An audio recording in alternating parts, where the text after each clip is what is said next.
안녕하세요. 반갑습니다. 저는 여러분과 함께 울산 숲길 탐방을 하게 될 자연환경해설사 박다연이라고 합니다.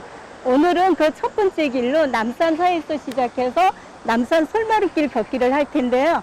여기 있는 이 아름드리 소나무로부터 그 첫 번째 이야기를 시작할까 합니다.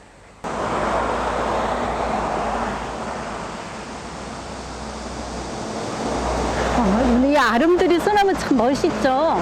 꽤 멋있는데 밑에 보면 이렇게 상처가 나 있어요. 이런 소나무들을 보면 저는 참 마음이 아픈데 2차 대전 말에 물자가 부족하니까 소나무의 송진을 채취해서 연료로 사용을 한 흔적이라고 합니다. 특히 울산 주변은 송림이 굉장히 우거지고 아름드리 소나무들이 굉장히 많았는데요.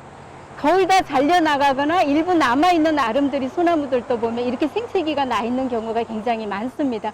특히 성남사 절 앞에 있는 큰 소나무들 같은 경우는 굉장히 많은 부분이 송지를 채취한 흔적이 남아있는데요. 나라의 힘이 약하다 보니까 이런 식물이라든지 동식물도 영향을 받는 것 같습니다. 비단 이 소나무뿐만이 아니고 우리나라의 대표적인 삽살개도 있죠. 삽살개가 우리나라 개 중에 덩치가 가장 큰 개였다고 해요. 그 개 같은 경우도 물자가 모자라다 보니까 삽살개를 다 잡아서 가죽을 벗겨서 군민들의 방한복을 만드는 데 쓰였다고 그럽니다. 그러다 보니까 삽살개가 거의 멸종위기까지 몰렸던 거죠.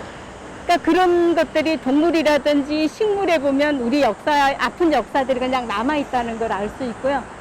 여기는 보니까 어닝나무들이 sak이 굉장히 많이 올라오고 있어요. 여기저기 떨어져서 굉장히 강한 생명력을 자랑을 하는데요. 여러분, 어닝나무가 침엽수라는 건 아세요? 흔히들 어닝나무가 잎이 넓어서 활엽수라고 생각들 하기 쉬운데요. 어닝나무는 침엽수랍니다. 왜냐하면 활엽수랑 침엽수를 구분할 때는 잎맥을 보는데요. 자, 잎이 거물처럼 얼기설기 거물맥이면 활엽수고요. 겨라든지 솔잎이라든지 이런 것처럼 나란히 맥이면 침엽수라고 봐요. 근데 어닝은 잎이 넓지만 잎맥이 나란히 맥이어서 침엽수라고 합니다. 네, 이제 조금 매미 소리도 들리고요. 그늘도 시원한데 조금 이제 매미 소리를 들으면서 그냥 좀 걸어보도록 하겠습니다. 왼쪽 도로 건너편에 보면 메타세콰이어가 보이죠. 그리고 이쪽은 벚나무가 있는데요. 이 남산로가 울산에서 가장 아름다운 길 중에 하나라고 그럽니다. 사실은 봄 되면 벚꽃도 예쁘고요. 여름 되면 저 메타세콰이어도 차를 타고 지나다 보면 굉장히 아름답습니다.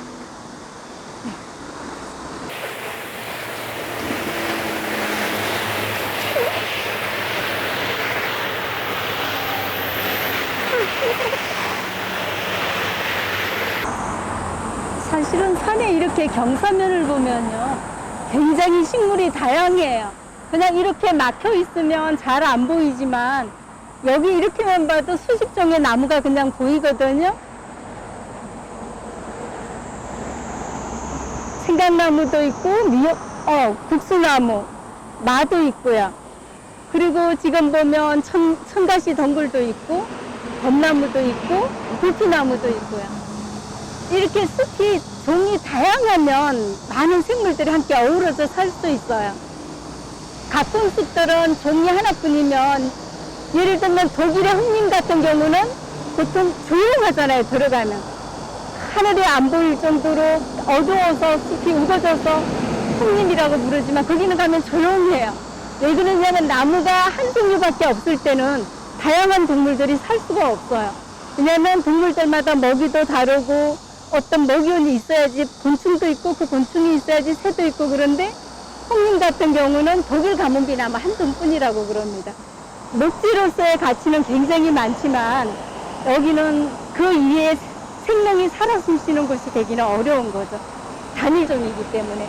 그래서 흔히들 종 다양성을 얘기를 하는 거고요. 이렇게 보면 남산은 종이 굉장히 다양한 건강한 숲이라고 할 수 있습니다.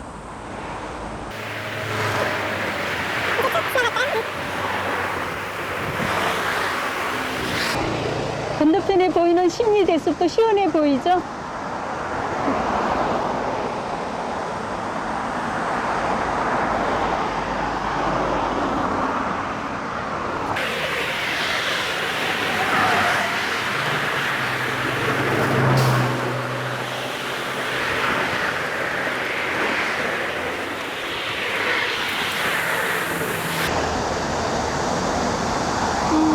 드디어 동굴피아 폭포가 보이기 시작하네요.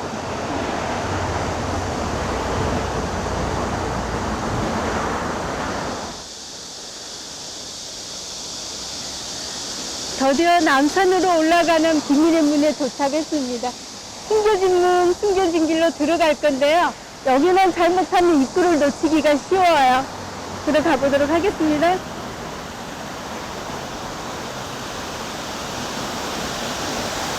공기가 시원하죠? 이 길이 들어가는 입구예요. 보겠습니다. 와, 여기만 들어와도 시원해요. 그늘이 돼서.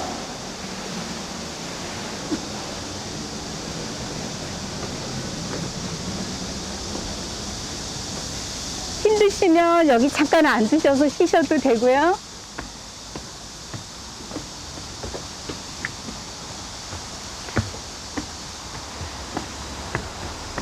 오늘은 위에 있는 작은 정자 쪽을 먼저 가보도록 하겠습니다.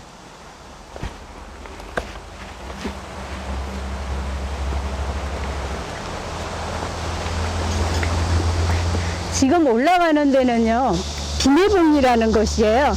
바위가 있는데 바위가 여자들 머리에 꽂는 비녀 모양을 닮았다고 그래서 비녀봉이라 그러고요. 강 건너편에서 보면 깎아지른 듯한 절벽이에요. 그 절벽 위에 정자가 세워져 있습니다. 이제 차 소리도 점점 멀어지고 매미 소리도 들리고 이제 바람이 좀 더 시원해지는 것 같죠. 저 굵기나무 사이로 보이는 하늘을 한번 보세요. 너무 아름답지 않습니까? 잎이 얼기설기 얼겨진 사이로 빛이 들어오고요. 그 사이에 소나무 사이에 공간에 하늘이 보이고요. 숲이 오면 볼 수 있는 절검 중에 하나인 것 같습니다. 애기나리 열매도 보이네요. 이런 봄에 꽃이 피는 연빛꽃이 아주 예쁘지만 열매도 지금 다 익어가고 있어요. 이런 걸 보면 벌써 가을이 시작되려나 봐요. 열매들이 점점 연그러가는 걸 보니. 와우, 재미있는 버섯도 있네요.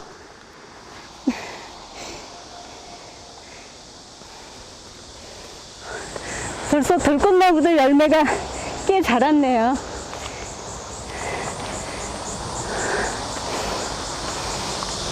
산에 오면요, 제가 참 많이 받는 질문 중에 하나가요, 이게 무슨 열매냐고 물어보세요. 근데 사실은 이게 열매가 아니고 벌레집이에요. 감태나무 벌레집인데요, 속에 보면 이렇게 알이 들어있어요. 그래서 벌레집 이게 되게 많이 달렸죠.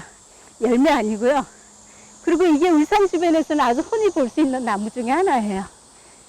아주 독특한 향이 납니다. 이렇게 비벼보면. 하나만 살짝 닦게요. 아주 독특한 향이 나고요. 그리고 이런 팁으로요, 모기 같은 데 물리잖아요. 이렇게 해서 비비면 안 가려워진대요. 네.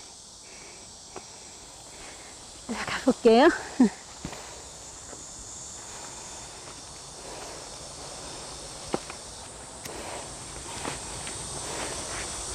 들꽃나무가 열매가 많이 달렸어요. 가을이 되면 빨갛게 아주 예쁘게 익어요. 예전에는 그냥 따먹기도 했대요. 살짝 새콤하면서도 맛은 좀 그렇습니다. 근데 새들은 좋아하는 것 같아요. 겨울에 먹을 게 없을 때 새들이 가막살이라든지 들꽃나무 열매를 따먹기도 합니다. 지금 보면 가시가 굉장히 많죠. 얘는 우리가 흔히 만개라고 부르는 측밀의 덩굴하고 닮았는데요. 얘는 측밀의 덩굴하고 달리 전체에 가시가 굉장히 많아요. 그래서 청가시 덩굴이라고 하고요. 측밀의 덩굴이 가을에 열매가 빨갛게 익으면 얘는 굵게 익습니다. 근데 너무 닮아서 사람들이 많이 헷갈려 하는 식물 중에 하나예요. 자, 이제 올라갈까요? 우리가 흔히 이제 만개떡을 만드는 측밀의 덩굴 같은 경우는요, 뭐 참나무도 마찬가지지만 잎에 탄닌 성분이 많아요. 그래서 음식들을 좀 잘 안 상하게 해주는 방부 효과가 있어서 떡을 찌거나 살 때 많이 쓴다고 합니다.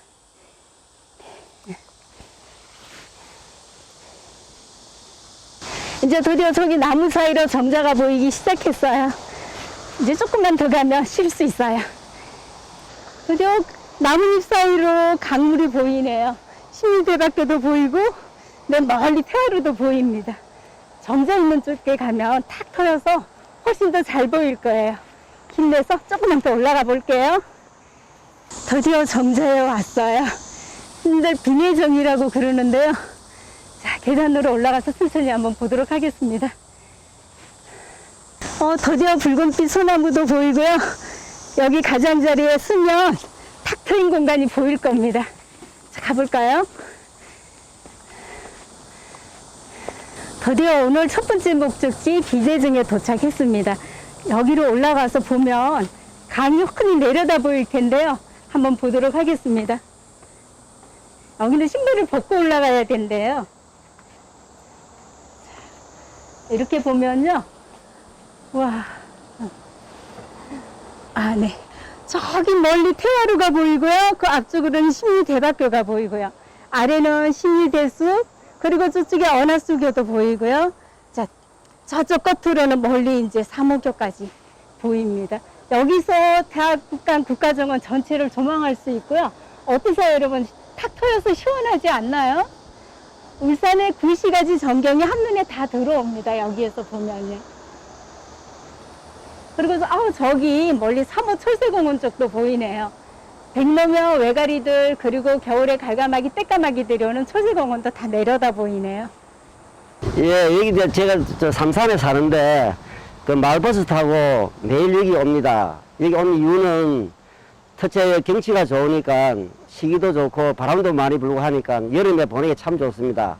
또 겨울에는 겨울대로 좋은 점도 있지만 내 생각에는 여름이 더 나은 것 같아요. 그 정자 오니까 특히 아담하면서 이래 앉아서 지내기는 바람이 많이 부니까 특히 여름에는 참 좋습니다. 이거 지내기가. 그래서 매일 올라옵니다. 네, 이제 오르막길을 거의 다 올라와서 본격적으로 솔마루길을 걸어보도록 하겠습니다. 다음 정자까지도 많이 멀지는 않아요. 자, 가볼까요? 출발! 우리나라 숲길을 이렇게 걷다 보면 특히 남쪽에는 이 쌀이나무들이 참 많아요. 쌀이나무는 예전에는 뭐 가구도 만들고 소쿠리 같은 것도 만들고 이렇게 다용도로 많이 쓰이기도 했고요. 그리고 전쟁이 일어나면요. 피난을 가잖아요. 그럼 저기에 들키면 안 될 때 불은 피워서 밥은 해 먹어야 되고 어떻게 해요? 그럴 때 쓰는 나무가 이 쌀이나무라고 그럽니다. 쌀이나무는 태울 때 연기가 거의 나지를 않는데요. 그래서 전쟁 때 이렇게 불 피울 때 많이 썼던 나무라 그러고요. 어떤 분들이 가끔씩 그렇게 물어보더라고요. 선생님, 절에 가면요 쌀이나무 기둥이라는데요. 정말 그렇게 커다란 쌀이나무가 있어요? 아니에요. 그 쌀이나무 그 뜻이 아니랍니다. 절에서 쓰는 쌀이나무는요, 옛날에 조선시대 접어들면서 고려시대도 불교국가였고 고절에도 불교국가였잖아요. 그러니까 절도 많이 짓고 궁궐도 짓고 하다 보니 큰 나무를 다 잘라버리고 없는 거예요. 그래서 절을 짓거나 할 때 예전에 어떤 건물들에서 크고 아름다운 나무 좋은 것들은 다시 가져다가 썼어요. 그걸 쌀이나무라고 한답니다.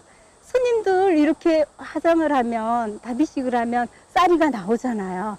그것처럼 뼈대만 골라서 다시 썼다는 그런 의미로 쌀이나무라고 쓰는 것 같아요. 그래서 그 쌀이나무하고 이 쌀이나무는 헷갈리시면 안 돼요. 예, 가볼까요?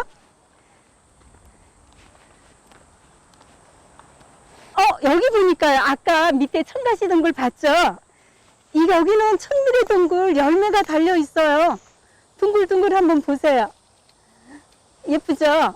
이게 이제 가을이 되면 빨갛게 익어요. 얘는 자, 만개떡을 만들 때 쓰는 천미래 덩굴이에요. 자, 여기는 보면 개온나무도 보이고요. 개온나무하고 달분나무 중에 우리 또 뭐가 있죠? 북나무가 있죠. 오다가 북나무도 많이 있었는데 북나무는 잎에 날개가 있어요. 한번 가볼까요? 어디 있나? 여기 철쭉하고 진달래가 나란히 있네요. 철쭉하고 진달래들 많이들 헷갈려 하는데요. 철쭉은 어때요? 이렇게 보면 얘가 철쭉이에요. 잎이 가지 끝에만 있죠. 진달래는요, 줄기에도 잎이 있어요. 그리고 철쭉이 훨씬 더 크고 넓죠? 진달래는 잎이 조금 좁고 갸름해요. 근데 산철쭉이 또 진달래랑 잎이 아주 닮았어요. 근데 그래도 걔는 철쭉이니까 잎이 끝에만 있겠죠? 네. 잘 구분할 수 있게 바랍니다. 네, 가볼게요.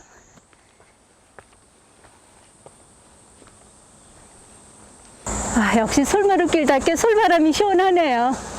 바닥에도 보니 소나무가 많으니까 솔잎도 많이 쌓여 있어요.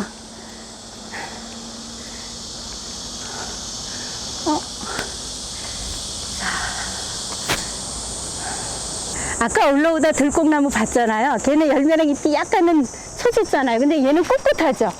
근데 잎도 닮았고요. 정말 많이 닮았어요. 근데 얘는 보면 열매도 위로 빳빳하고요. 전체적으로 위로 빳빳하게 섰어요. 친구는 가막살나무예요. 들꽃나무랑 가막살나무도 잎이 가장 이렇게 많이 닮아서 아주 혼란스러워하는 나무 중에 하나인데요. 얘는 보면 잎자루가 조금 있어요. 들꽃나무는 없고요. 대신 들꽃나무는 특잎이라는 아주 작은 잎이 여기에 붙어 있어요. 그 조금 처지면 들꽃, 이렇게 빳빳하게 도도하면 가막살나무라고 생각하시면 되겠습니다. 네. 여기 보면 아카시아 나무가 있는데요. 아카시아 나무는 우리 옛날에 가수원길이라는 노래에도 나오죠. 동구밭 가수원길 아카시아 꽃이 활짝 폈네. 그 노래에 나오는 아카시아 나무가 사실은 이 아카시 나무예요. 실제로 아카시아 나무는요, 우리나라에 없어요. 여러분들이 잘 아시는 동물의 왕국에 보면 우산처럼 아주 멋있게 생긴 나무 있죠. 걔가 이름이 아카시아예요. 꽃도요, 좀 다르게 생겼고요. 걔는 가시는 훨씬 더 크더라고. 진짜 날카로워요. 우리 잘 아는 배짜기새 아시죠? 그 배짜기새의 또 둥지를 그 아카시아 나무에 짓는답니다. 얘는 걔랑은 좀 다른 종류고요.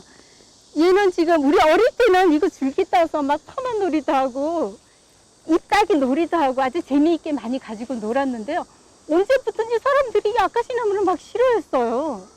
뭐 산에 다른 나무들이 못 자라게 한다는 둥 그러는데 아니랍니다. 얘는요, 소용도도 굉장히 많고요. 아주 좋은 나무예요. 벌들이 꽃의 꿀을 아주 좋아해서 중요한 밀원식물이기도 하고요. 그리고 예전에는 이 나무가 굉장히 단단해서 기찻길에 철도에 간 나무 있잖아요. 그 침묵으로 대부분 쓰인 게 이 아카시 나무라고 해요. 지금은 자연 도태가 돼서 예전처럼 많지는 않지만 그래도 가끔은 보면 향기도 아주 좋고 꽃이 아주 좋아서 저는 좀 좋아하는 나무 중에 하나이기도 합니다. 저기 보니까 밤나무도 보이네요. 여기는요, 가을이 돼서 이렇게 걷다가 보면요, 밤나무가 군데군데 있어서 가을에는 산책을 하다 운이 좋으면 밤을 줍기도 한답니다. 그래서 다람쥐들도 많이 보이는 것 같아요.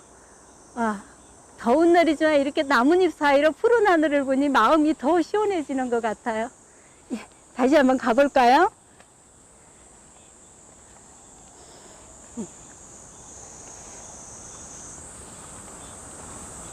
우리나라 산 어디에 가나 많이 보이죠? 그늘사초인데요. 이걸 가지고 이렇게 묶어서 어릴 때는 발 걸려서 넘어지게 장난도 치고요. 이렇게 보이세요? 이렇게 가다가 딱 걸려서 넘어지는 거예요. 중국 고사에도 이런 말 있지, 결처보온이라는 말. 이렇게 풀을 묶어서 말이 가다가 걸려서 넘어져서 전쟁에서 이기게 했다는 그런 결처보온에 얽힌 이야기도 이 사촉가시물이 아닐까 합니다. 네, 산에 가면 가장 흔히 볼 수 있는 풀 중에 하나예요. 생각보다 굉장히 즐겨서 요즘 아이들도 숲에 오면 한 번씩 그런 장난을 하고 놀고 그럽니다. 네, 올라가 볼게요. 드디어 신갈나무가 보이기 시작하네요. 여기 보면 잎끝이 조금 뾰족하고요. 열매가 도토리가 이렇게 달리기 시작했어요. 이 신갈나무는요, 참나무 6가지 중에요. 지금 위쪽에 어느 정도 올라와야지만 볼 수 있는 나무예요. 자, 예전에요, 나무꾼들이 숲에 나무를 하러 가잖아요. 그때는 집신을 신었으니까 산을 어느 정도 가다 보면 집신이 조금 닳아서 불편해질 정도 되면 이 나무가 있었대요. 그래서 이 나뭇잎을 따서 신발 바닥에 깔았다고 해서 신갈나무라고 한답니다. 그래서 산의 중턱 정도 이상 돼야지만 볼 수 있는 참나무, 신갈나무입니다. 네, 가도록 하겠습니다. 자, 이제 오르막길은 거의 다 올라왔고요. 이쪽으로 해서 이제 남산로 쪽으로 가도록 하겠습니다.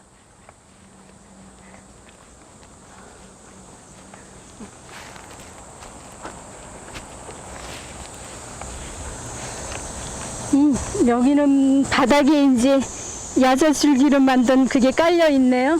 발이 훨씬 걷기에 편하죠. 여기는 보니까요, 고래 모양의 등도 보여요.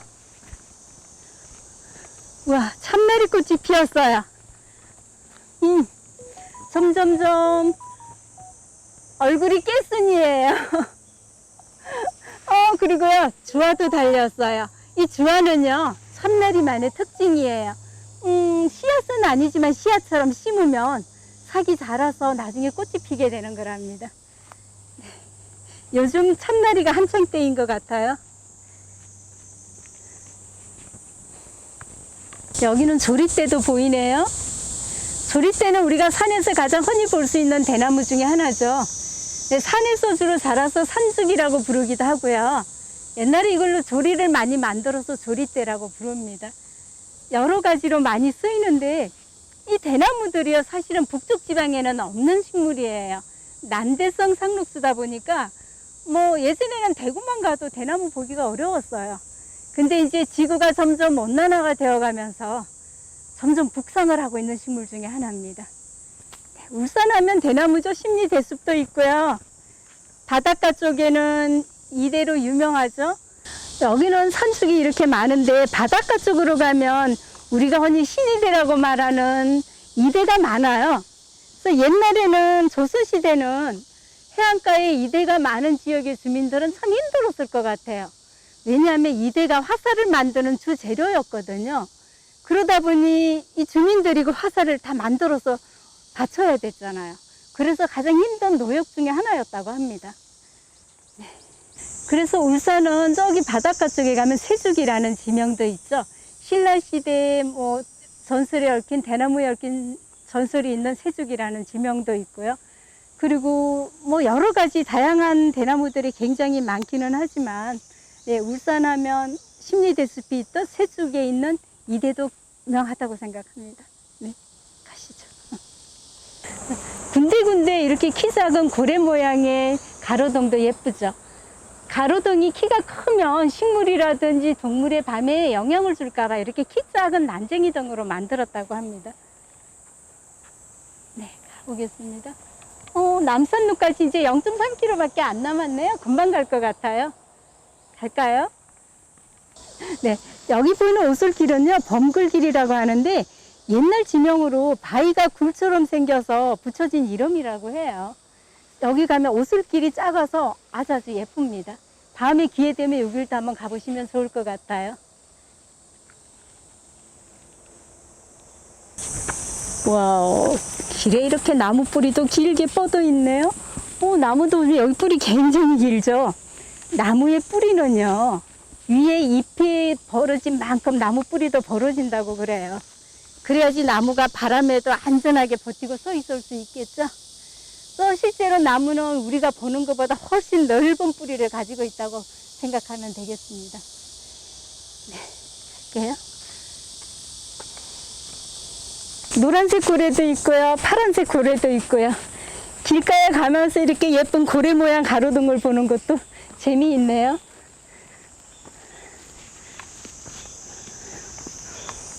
와, 소나무에 솔방울도 주렁주렁 많이 달렸네요. 여기는 지금 소나무가 많잖아요. 바람 소리를 가만히 귀 기울여서 들어보세요. 소나무가 많은 곳에 솔바람 소리하고요, 잎이 넓은 나무들이 많은 곳에 한립수림의 바람 소리는 다르답니다. 그래서 어떠세요? 느낌이 조금 들리나요? 이렇게 시원한 매미 소리도 들리고요, 바람도 선들선들 부는데 저렇게 소나무 사이로 남산도가 보이기 시작했어요. 우리의 마지막 목적지 남산로에 이제 가볼까요? 이렇게 키 작은 소나무와 나무들 사이로 남산로가 보이기 시작했어요. 보이나요? 단청도 색깔이 아주 예쁘죠? 가까이 한번 가볼게요.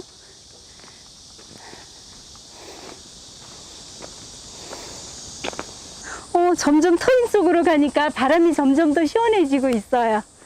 앞에는 정자 주변 햇살도 아주 잘 드네요. 환해 보여요. 여기 비석도 있네요.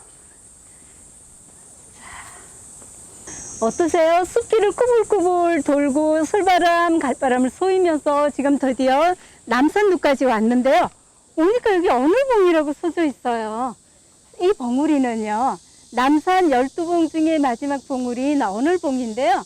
태화강 건너편에서 보면 달이 구름에 숨는 듯 보인다고 해서 숨을 언자를 써서 어눌봉이라고 해요. 여기는 옛날부터 많은 시 묵객들이 여기에 가는 시도 짓고 했는데요. 이 뒤쪽에 보면요, 고려시대 문인 이곡이 지은 어눌봉에 가는 시가 있어요. 한번 볼까요? 네, 보시죠. 네, 자, 제가 한번 읽어볼까요? 어눌봉 고려시대 학자 이곡. 흰 구름은 뭉게뭉게 언하수를 가리고 차가운 달 속은 개수나무 꽃으로 가득하네. 높은 봉우리에 달이 걸리니 산은 더욱 높아. 산 그림자가 저절로 발끝에까지 와 닿는구나. 숨은 시용이 맑은 밤에 저절로 일어나. 높은 소리로 읊어보니 저녁 노을 보기 부끄럽구나. 불사야 굶친 항아는 집으로 돌아오지 않고 바람과 이슬에 가느다란 강이 젖겠네. 참 아름답죠.